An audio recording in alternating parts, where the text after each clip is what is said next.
2차 세계대전 시기에 빅터 프랭클이라고 하는 유명한 신경정신과 교수님이 계셨습니다.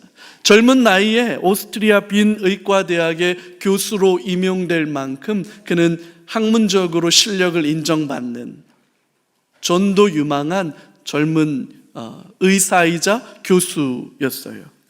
그런데 그의 삶이 한순간에 무너지고 말았습니다. 유대인이라는 이유로 그 악명 높은 아우슈비츠 수용소에 끌려갔기 때문이죠.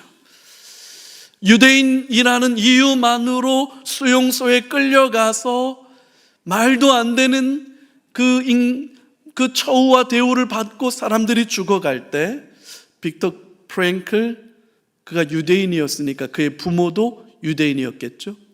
그의 부모도, 사랑하는 아내도, 형제들도 제각각 다 다른 수용소로 끌려가서 결국 수용소에서 다 죽고 맙니다.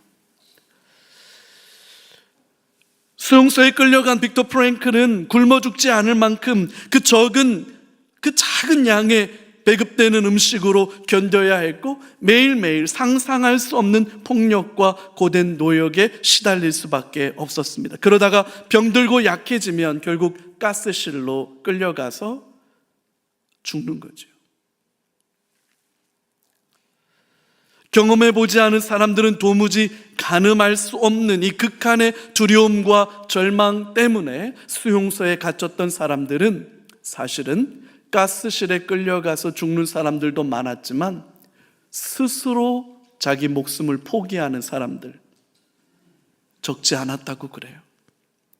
수용소 외곽 철조망이 고압 전류가 흘러서 도망가지 못하게 했는데 작업을 나가던 수용소 사람들이 자기 몸을 그냥 그 고압 전선에 던져버리는 거예요. 그래서 죽은 사람들이 이 아우슈비츠 수용소를 가봤거든요. 정말 말도 못해요. 말도 못해요. 그곳에서 정말 말도 설명해도 이해할 수 없는 고통과 두려움에 처해져 있는데, 근데 어느 날부터 빅터 프랭클의 눈에 신경정신과 의사잖아요, 교수잖아요, 누구보다도 사람을 잘 안다고 자부했던 그의 눈에 이거 쉽게 설명이 안 되는 신기한 일들을 경험하기 시작합니다. 지옥보다도 더 큰 고통 속에 사람들이 스스로 무너져 내리고 삶을 포기하고 가스실로 가게 되는 그런 상황 속에서 어떤 사람들은 신기하게도 끝까지 포기하지 않는 거예요. 무너지지 않는 거예요. 아니, 오히려 의연한 거예요. 똑같은 상황에 있는 또 다른 사람들을 위로하는 거예요. 나 혼자 먹기에도 모자란 그 빵 쪼가리를 더 연약한 누군가를 위해서 떼어 나눠주는 거예요. 야, 이게 어떻게 가능하지? 이게 어떻게 가능하지? 똑같은 수용소에서 똑같은 굶주림과 똑같은 공포 속에서도 어떤 사람들은 의연함을 잃지 않고 사람다움을 잃지 않았다는 이 사실을 어떻게 설명해야 하지? 이유가 뭘까? 도대체 뭐가 저 사람들은 다르게 만드는 걸까?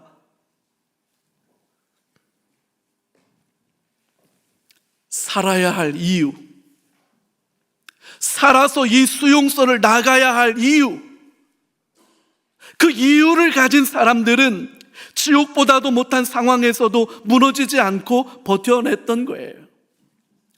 결국 사람은 먹고 입고 잠자는 것만으로는 해결되지 않는 더 큰 삶의 의미를 가져야만 비로소 살 수 있는 존재구나, 그걸 깨닫게 됩니다. 이 아우슈비츠 수용소에서 빅터 프랭클은 끝까지 살아남아요. 그리고 연합군에 의해서 이 수용소가 해방되었을 때 그는 자유의 몸이 됐고 미국으로 건너가서 하버드의 의교수가 됩니다. 그는 이 아우슈비츠에서의 경험을 자신의 이론으로 승화시켜서 로고테라피라고 하는 이론을 발표하고, 그가 제시한 이 로고테라피라고 하는 이론은 프로이트와 함께 사람을 제일 잘 설명해낼 수 있는 3대 이론 중에 하나다, 이렇게 지금까지 인정되고 있습니다. 내가 원하고 바라는 것들이 있어요. 이것만 있으면 내 삶이 지금보다는 좀 더 나아질 거라고 기대하고 바라는 그 어떤 거지요. 마치 수용소에 있는 사람들에게 좀 더 넉넉한 음식과 좀 더 따뜻한 옷과 편안한 잠자리가 보장됐으면 좋겠다라고 생각하는 것과 같은 것들이에요. 여러분, 절대로 무시할 수 없는 것들이죠. 하지만 여러분, 내가 원하는 것과는 달리 진짜로 나를 살게 하고 진짜로 나에게 필요한 건 따로 있을지도 몰라요. 살아야 할 이유죠. 삶의 의미죠. 사람은 그게 있어야 사는 거예요. 오늘 본문이 그 사실을 놀랍게 우리에게 가르쳐주고 있습니다. 본문 안에 들어가서 본문이 말하는 살아야 할 이유, 삶의 의미, 삶의 목적, 그게 어떻게 찾아질 수 있는지 함께 발견하는 시간이 되기를 바랍니다. 먼저 오늘 본문 속에서 만나게 되는 첫 번째 장면은 은과 금을 구걸하고 있는 사람이에요. 베드로와 요한이 기도하기 위해서 성전에 올라가고 있습니다. 오늘 본문 1절과 3절의 내용이 그거거든요. 제9시 기도 시간에 베드로와 요한이 성전에 올라갈새 나면서 못 걷게 된 이를 사람들이 메고 오니, 이는 성전에 들어가는 사람들에게 구걸하기 위하여 날마다 미문이라는 성전문에 두는 자라. 그가 베드로와 요한이 성전에 들어가려 함을 보고 구걸하거늘. 여러분, 이제 막 시작된 교회가 처음으로 맞닥뜨린 사건이에요. 사도행전 1장에 오직 성령이 너희에게 임하시면 너희가 권능을 받고 예루살렘과 유대와 사마리아와 땅끝까지 이르러 내 증인이 될 거다라고 하는 약속이 주어졌고, 2장으로 건너가니까 오순절 날에 성령이 임하셨어요. 자, 그래서 교회가 시작됐습니다. 이렇게 시작된 교회가 처음으로 맞닥뜨린 사건이 오늘 본문이에요. 그렇다면 오늘 이 본문의 사건은 교회에게 굉장히 중요한 의미가 있는 특별한 사건이었겠구나, 이렇게 보면 맞을 겁니다. 베드로와 요한이 기도하러 올라가는 그 동안에 그 제9시 기도 시간이라고 하는 오후 3시죠. 유대인들은 그들의 전통과 관례에 따라서 하루에 3번 기도했습니다. 아침 9시 하루를 시작하면서 드리는 기도, 오후 3시 성전에 올라가서 드리는 기도, 그리고 저녁에 해가 지고 나면 하루를 마감하면서 하루를 하나님께 감사하는 기도를 올려드렸는데, 오늘 이 본문에 등장하는 기도는 제9시 오후 3시에 드렸던 기도예요. 이 오후 3시에 드렸던 이 제9시 기도가 왜 중요하냐? 이 시간이 가지고 있는 아주 특별한 의미가 있습니다. 아침 저녁에 기도하는 건 집에서 기도하는데, 이 9시 기도는 유일하게 성전에 가서 기도하는 거예요. 그 시간이 왜 중요하냐면, 매일같이 성전에서 이 시간에는 하나님 앞에 번제가 드려졌거든요. 매일같이 번제가 드려졌습니다. 그러니까 번제가 드려지는 그 시간에 사람들이 성전에 같이 모여서 하나님 앞에 기도를 올려드렸던 거죠. 네, 여러분, 우리에게 이 오후 3시라고 하는 이 시간이 우리에게 갖는 더 특별한 의미가 있습니다. 엘리 엘리 라마 사박다니, 나의 하나님 나의 하나님 어찌하여 나를 버리셨나이까 라고 탄식하시죠. 그리고 다 이루었다 라고 큰 소리를 외치시고 난 뒤에 우리 주님이 십자가에서 돌아가셨죠. 그게 언제일까요? 이 시간입니다. 제 굿이었더라. 예수님이 십자가에 죽으시는 그 순간 성소 휘장이 위로부터 아래로 찢어졌죠.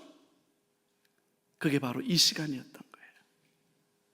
성전에서는 매일같이 화목과 희생과 용서를 바라면서 매일같이 희생의 번제가 드려지던 그 시간에 우리 예수님께서 단 한 번의 완벽한 제사로 십자가에 못 박혀 죽으셨던 거예요.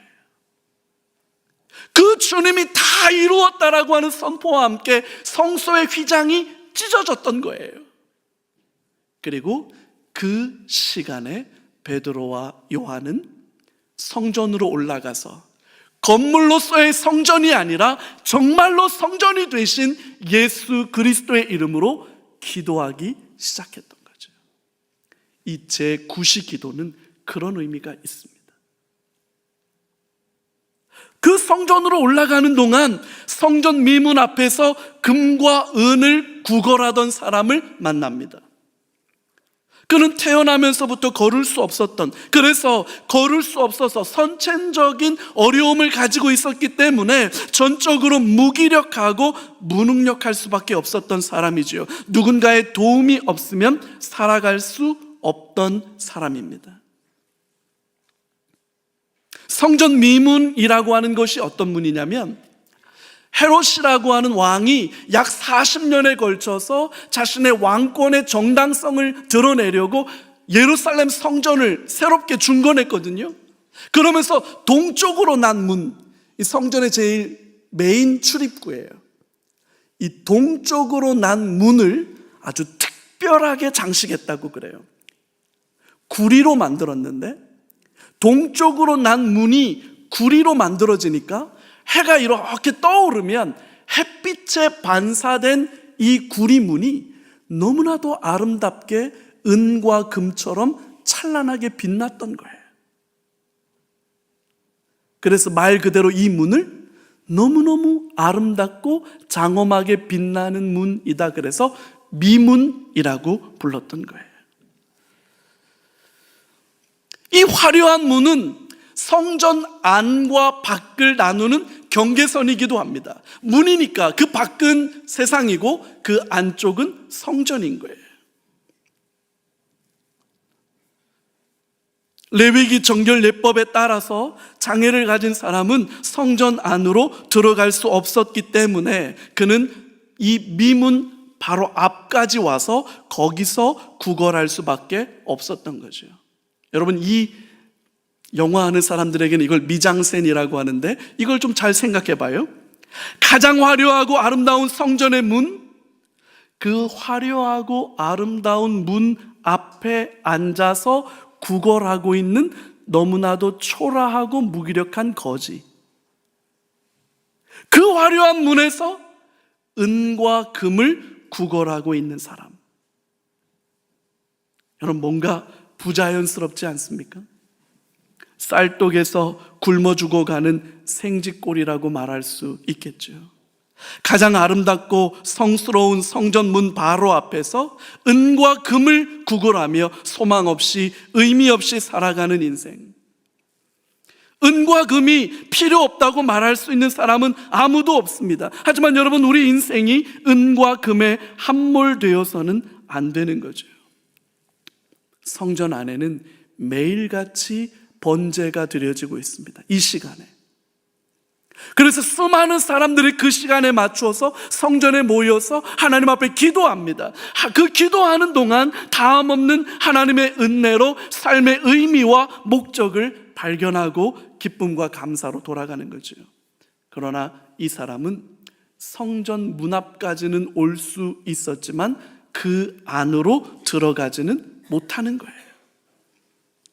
사람들을 압도하는 화려하고 숭고한 종교적 상징이 코앞에 있지만 그 종교적 상징에는 그 어떤 생명력도 능력도 없는 거죠. 그저 구걸하는 사람, 동정심으로 몇 푼 도와주는 사람, 그리고 대다수의 사람들은 자신의 삶의 문제에 급급해서 아무런 관심도 없이 그저 지나쳐갈 뿐인 거죠.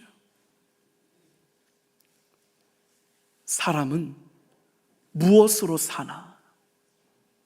사람을 정말로 살게 만드는 건 뭘까? 은과 금일까? 아니면 또 다른 뭐가 있을까? 의도적으로 이 질문을 본문은 하고 있는 겁니다. 그 상황에서 베드로와 요한은 은과 금이 아니라 인생의 정말로 의미와 가치는 예수 그리스도 안에 있다라고 말하기 시작합니다. 4절에서부터 8절까지의 내용이 그 내용이에요.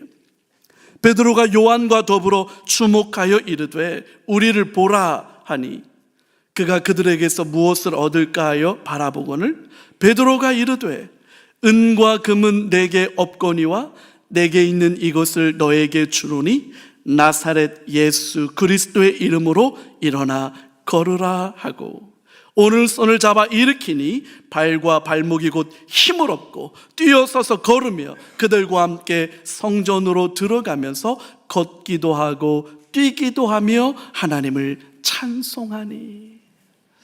여러분, 놀라운 기적이 일어났습니다. 베드로와 요한은 그 구걸하는 사람에게 당신이 원하는 은과 금은 내게 없습니다. 은과 금만 있으면 당신의 인생이 지금보다는 나아질 거라고 확신하면서 지나가는 모든 사람들에게 은과 금을 구걸하고 있지만 나에게는 당신이 원하는 것은 없습니다. 그런데 내가 이렇게 당신을 보니까 당신의 삶에 은과 금보다 더 필요한 게 있어 보입니다. 이것만 있으면 당신의 인생은 달라질 수 있는데 당신은 아직까지 이것을 가지지 못하셨군요. 이런 반응이 베드로와 요한에게 생겼던 거예요. 태어나면서부터 걸을 수 없었던 사람이었어요. 전적으로 무기력하고 무능력한 사람이지요. 누군가의 도움이 없으면 생존 자체가 불가능한 거예요. 성전 코앞까지 갈 수는 있어도 그 안으로는 절대로 들어갈 수 없었던 사람이지요. 세상 그 무엇보다도 은과 금을 원했던 사람입니다. 그러나 베드로와 요한의 눈에는 전혀 다르게 보였던 거예요. 지금 당신에게 정말로 필요한 건, 지금 당신의 삶을 정말로 바꾸어 놓을 수 있는 결정적인 어떤 것은 나사렛 예수 그리스도입니다 라고 말하기 시작한 거죠. 여러분, 정말로 그렇게 생각하세요? 지금 이 구걸하는 사람에게 필요한 게 은과 금입니까? 아니면 나사렛 예수 그리스도입니까?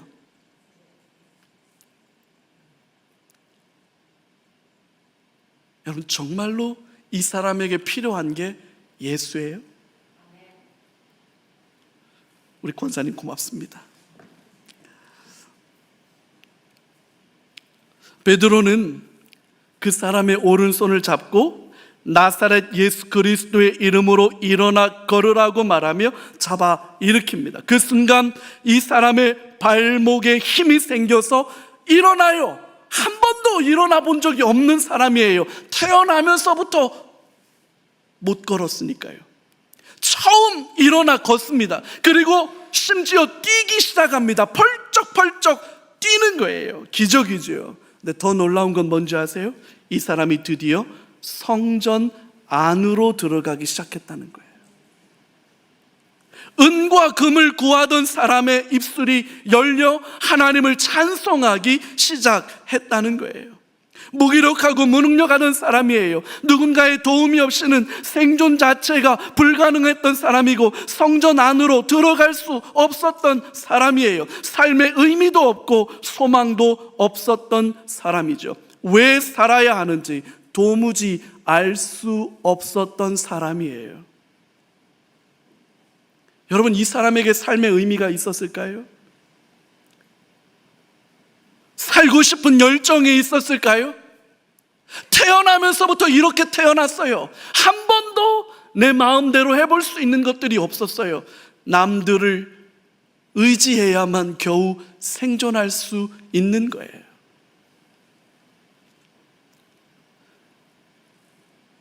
살고 싶어서 사는 게 아니라 사라지니까 살 수밖에 없는 인생이었죠. 살고 싶은 열정 때문에 아침에 눈이 떠지는 게 아니라 그저 아침에 눈이 떠지니까 하루를 시작할 수밖에 없는 거예요. 목구멍이 포도청이라고 목숨이 붙어 있으니 허기진 배를 채워야만 했겠죠. 늘 허기는 찾아와요. 추운 몸을 감쌀 옷이 필요하겠죠. 음식을 구하고 옷을 구하고 편안하게 누울 잠자리를 구하려면 이 사람에게는 은과 금이 필요했어요. 은과 금만 있어도 허기를 달랠 수 있고 추위를 막을 수 있고 편안한 잠자리에 두 발을 뻗을 수 있으니까 이 사람에게 있어서는 은과 금이 어쩌면 더 중요했다고 말하는 게 맞을 거예요. 여러분, 이 성전 미문 앞에서 구걸하던 이 사람에게 은과 금이 필요합니까? 아니면 나사렛 예수가 필요합니까? 여러분 정말 어떻게 생각하세요? 여러분 정말로 어떻게 생각하세요?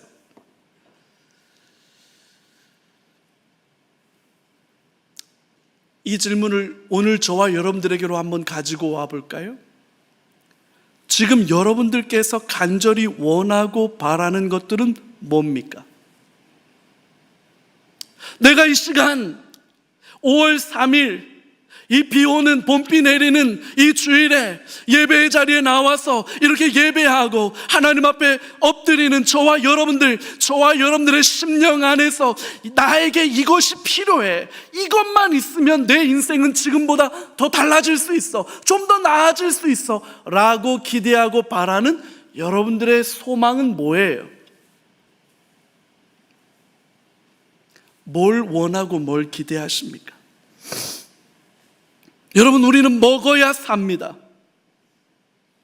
생존을 위해서도 먹어야 하지만 먹는 건 즐거움이기도 해요.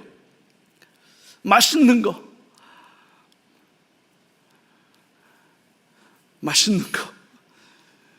먹는 게 제일 좋아. 여러분, 맛있는 거, 귀한 거, 그 좋은 거 자유롭게 언제라도 마음껏 먹으려면 뭐가 필요하죠? 은과 금이 필요하죠. 은과 금이 있어야 먹을 거 아니에요. 은과 금이 있어야 마음껏 먹고 재밌게 먹고 즐겁게 먹고 신나게 먹을 수 있는 거예요. 그래서 우리는 은과 금이 필요해요. 은과 금은 어디에서 옵니까? 직장에서 오지요. 그래서 우리에게는 직장이 필요하지 않습니까? 급여, 연봉도 넉넉하고 다양한 복지 혜택도 있어서 무엇보다 오래오래 다닐 수 있는 직장, 이게 정말 좋은 직장이죠. 은과 금이 필요하니까요. 그래서 여러분, 직장에 오래오래 다니며 때로 승진도 하고 때로 좋은 보직을 받기도 하고 하려면 결국 우리는 사장님 눈치 봐야 되는 거예요. 그만한 실적을 입증해낼 수 있도록 뭔가를 보여줘야 되는 거예요. 그래서 여러분, 우리가 일상을 살면서 바빠요 목사님, 피곤합니다, 요즘 좀 힘들어요 라고 말하는 이유가 다 어디에 있습니까? 직장 때문이잖아요. 은과 금이 거기서 나오니까요.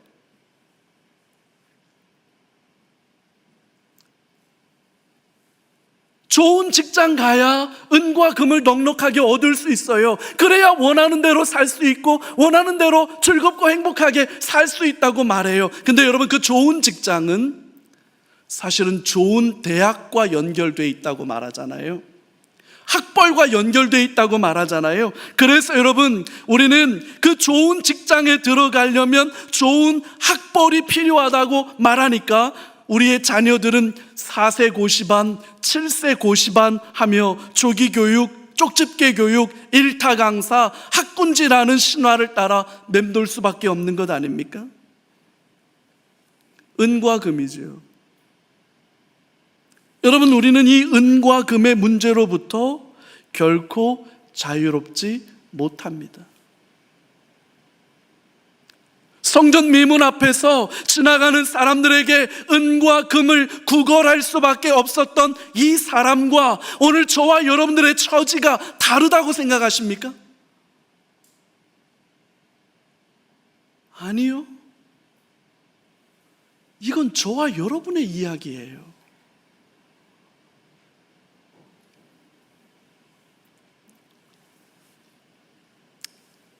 나는 은과 금이 아니라 예수로 충분합니다.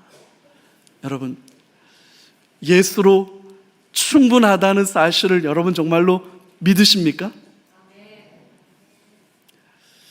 많은 분들의 표정이 다음 주에는 교회 말고 다른 데 가봐야 되겠다는 표정인 것 같아요. 여러분, 정말로 예수님으로 저와 여러분들의 인생이 충분해요?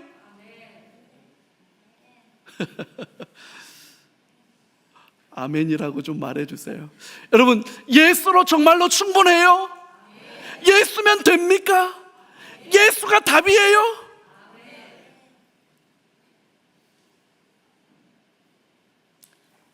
많은 분들이 사실은 그렇게 생각하지 않아요.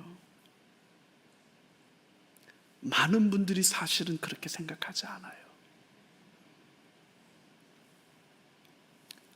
서두에서 말씀드렸던 것처럼 빅터 프랭클이 아우슈비츠 수용소에서 경험했던 그 절망, 그 극한의 고통 속에서도 무너지지 않고 견디고 버틸 수 있었던 건 삶의 의미죠. 나는 무엇을 위해 사는가? 왜 살아야 하는가? 살아서 이곳을 나가야 할 이유가 도대체 어디에 있는가?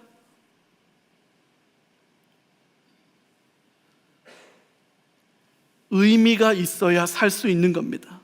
의미를 가진 사람들은 지옥보다도 못한 삶의 공간에서 다른 사람들을 위로할 수 있습니다. 자신이 가진 빵 한 조각을 기꺼이 나눌 수 있는 거죠.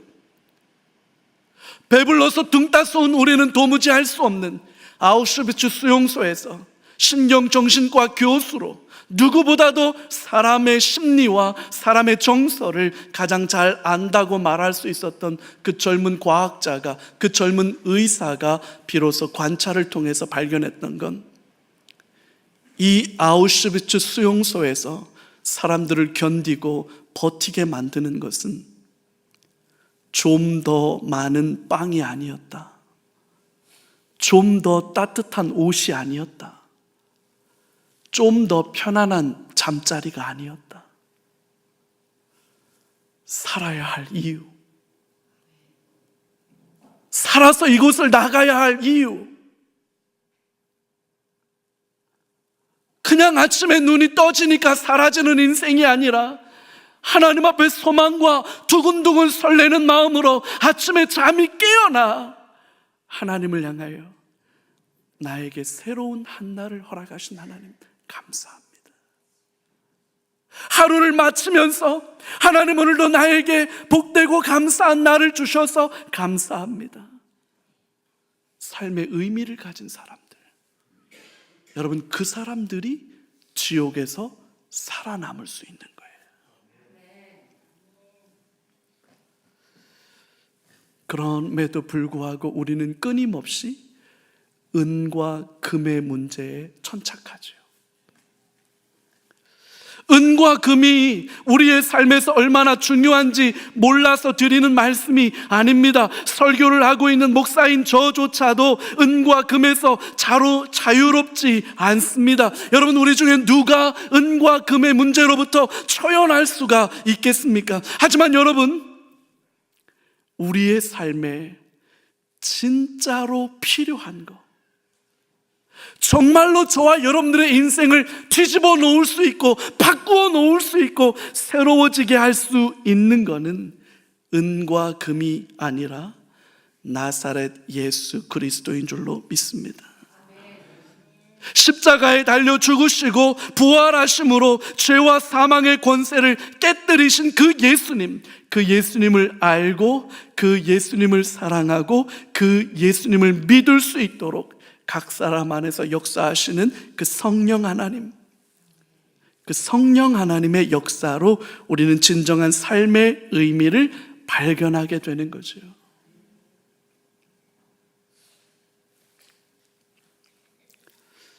태어나면서부터 무기력하게 구걸하며 살아갈 수밖에 없는 인생, 그것도 제 힘으로는 구걸할 수도 없고 누군가의 도움이 있어야만 구걸도 가능했던 이 무기력하고 무능력한 이 사람은 죄 가운데 사로잡혀 있는 저와 여러분들의 자화상이에요.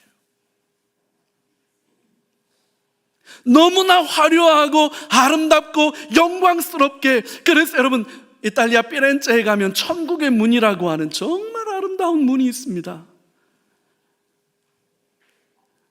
정말로 그 문을 열고 들어가면 천국이 열릴 것 같은,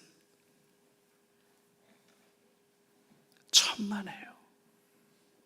그 아름다운 황금 문이 우리에게 줄 수 있는 건 아무것도 없어요.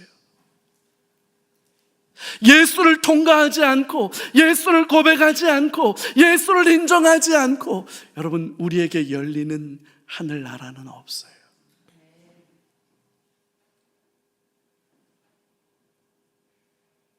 그 예수, 종교적인 그 화려함과 종교적인 어떠함들이 여러분 우리에게 구원을 가져다 주지 못합니다.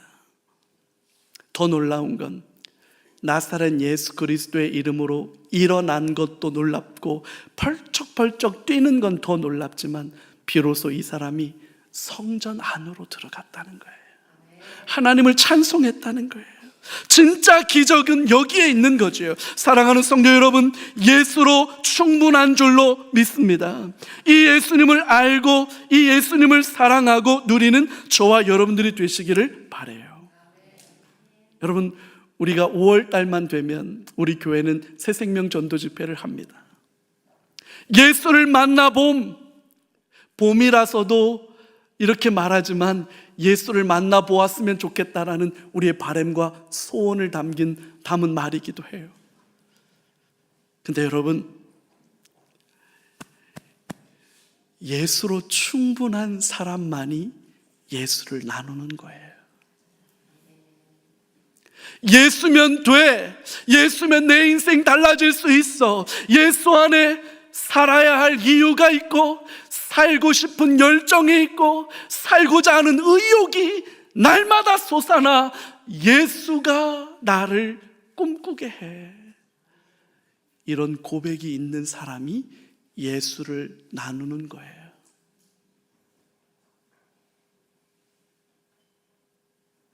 어쩌면 우리는 여전히 성전 미문 앞에 나와서 금을 구하고 있는 거죠. 성전에서 왜 금을 구해요? 하나님의 임재가 있는 곳에서 왜 은과 금을 구하고 있습니까? 인생이 이렇게 아이러니해요. 그 화려한, 그 아름다운 문 앞에서 하나님의 은혜를 구해도 모자랄 판에, 하나님의 자비와 긍휼 앞에 엎드려도 모자랄 판에 사람들은 여전히 은과 금을 달라고 구걸하고 있는 거죠. 주 안에 사랑하는 성도 여러분, 이제 막 시작된 교회에게 이 사건은, 교회는 뭐 하는 곳이고 교회를 통해서 우리가 누리고 얻을 수 있는 진정한 변화와 유익은 뭔지를 명백하게 보여주는 아주 중요한 특별한 사건이에요. 저와 여러분들에게서 예수가 고백되기를 주의 이름으로 축복합니다.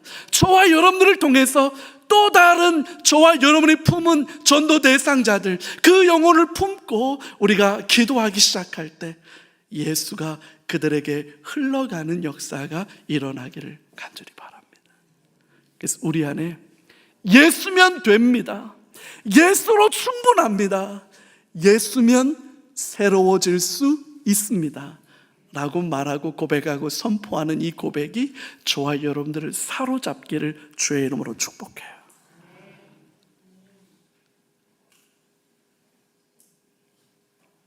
저와 여러분이 기도하기 시작할 때 우리가 품은 전도 대상자들에게도 그 은혜가 흘러갈 줄로 믿습니다. 우리 같이 한번 기도하죠. 우리 같이 기도할 때 이 세 가지 기도 제목 같이 한번 선포하고 기도하겠습니다. 첫 번째 같이 하죠.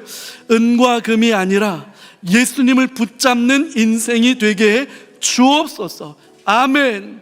여러분, 성전에 나와 은과 금을 구걸하는 인생이 아니라 예수를 붙잡는 저와 여러분 되시기를 바랍니다. 두 번째요, 살아야 할 이유를 발견할 수 있는 소명을 주옵소서. 아멘. 세 번째요, 기도로 품은 전도 대상자에게 구원의 은혜를 베풀어 주옵소서. 우리 같이 이 세 가지 기도 제목 붙들고 같이 한번 기도하며 주님 앞에 나아가겠습니다. 존귀하신 아버지 하나님 감사합니다.